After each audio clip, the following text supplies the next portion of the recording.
আরে ভাই থাম থাম, কোথায় যাচ্ছি? আরে বন্ধু, এই তো কাজে যাচ্ছি।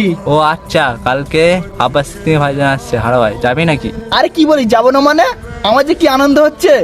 আরে বন্ধু, কালকে আব্বাস সিটি ভাইজান কটার দিকে আসবে? ওই তো 3টে 3:30 দিকে উঠবে। আমরা বাড়ির থেকে দূরের দিকে বেরোবো। তাহলে বন্ধু শোন, তুই আমাদের বাড়ি চলে আসিস। ও আচ্ছা ঠিক আছে, কাল দেখা হবে।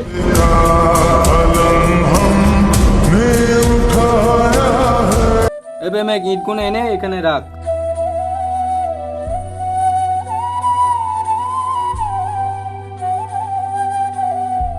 আরে ভাইরা আয় রে, কটা বাজে দেখেছিস? ভাইজান জলসা করতে উঠে গেছে।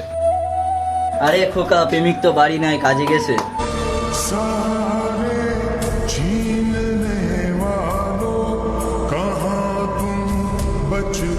আরে প্রেমিক ভাই, এখনো তুই কাজ করছিস? কটা বাজে দেখেছিস? ভাইজান কখন চলে এসেছিস, তুই যাবি না নাকি?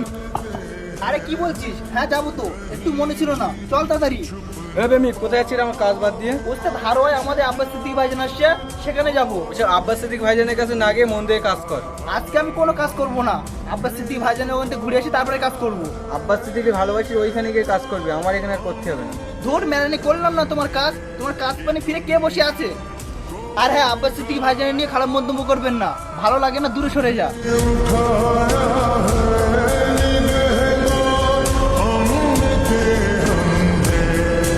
চল ভাই। প্রেমিক কোথায় যাবো? কেন, আব্বাস সিটি ভাইজানের ওখানে। ও ঠিক আছে।